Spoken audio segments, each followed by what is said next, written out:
So, where are we at? So at this point in time, we're about 7 billion people and we're increasing. How many to come? They're saying 9 billion or thereabouts by 2050. Why? Why is it going to stop? Urbanisation, we're seeing people move to the cities, moving out of the countryside, moving away from the agricultural food-producing areas. Food consumption is being driven up as the standards of living, income increases. We're tending to find more animal protein being consumed. The land.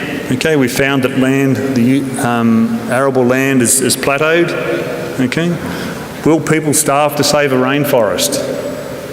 I don't think so. We see that in South America. Other resources, water, nutrients, capital. Okay. Farm risks and technology.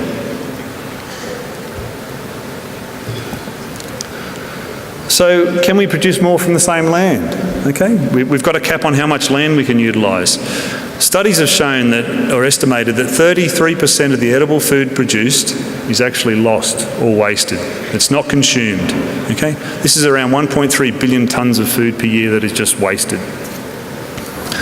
That in itself, it's estimated, would be able to solve the food problems of the growing population for the next 50 years. There's a difference in the place or in different world areas on where the loss or the waste occurs. So what we find is in the developed worlds like Europe, the developed parts of the world like Europe and North America, most of the loss of food is in the consumer. Okay? So it's food that they've put on their plate that they haven't consumed, that's thrown in the trash can. Okay? Or it's spoiled in the shop.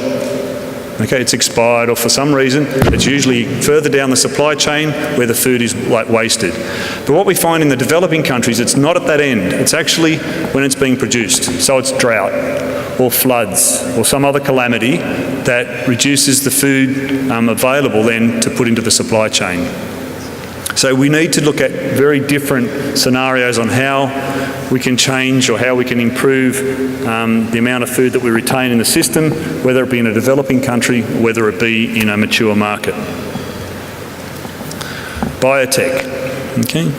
And this graph here just shows, this is from the FAO, and what it shows is that when we start introducing biotech techniques into grain production, we can actually improve it significantly. So where there's been very little biotech intervention in wheat and rice production, there's been an organic growth or an organic improvement in the production of those grains, yields and tonnes per acre.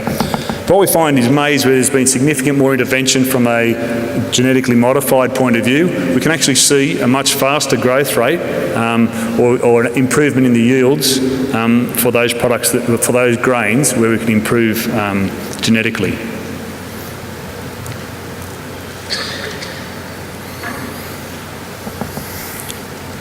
So what we're saying here is that as the demand for animal protein is increasing, we need to try and ensure that we're getting the maximum conversion.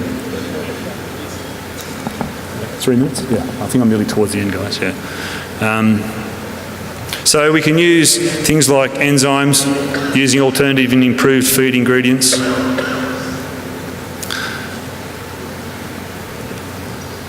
So the take-home messages for livestock production is the single protein models where we're producing just eggs or just poultry or just broiler meat or just beef or maybe pig meat is starting to move towards multi-protein models.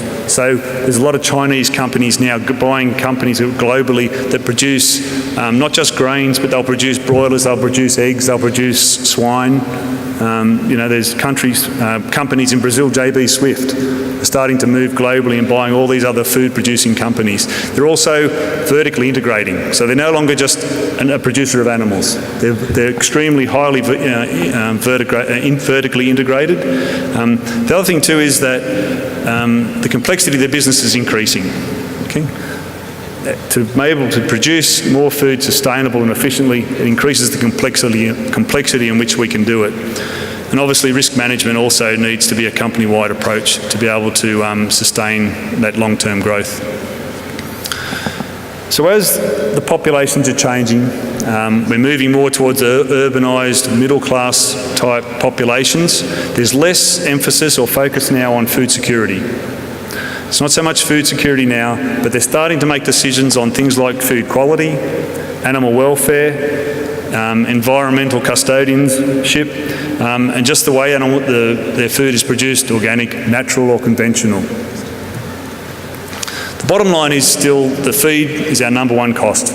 In most production systems, it makes up about 60 to 70% of our production costs. But I think in the face of these big challenges, and it's already been mentioned in the previous discussion, I think we need to depend on cooperation. We've got to cooperate together rather than try and have our self-interest at heart. I think we need to educate, to share what we already know with those that could learn and benefit from it. I think the other thing too, and it was mentioned as far as government regulations go, is that we've got to actually jump in the driver's seat and we've got to start driving it instead of being a passenger. Thank you.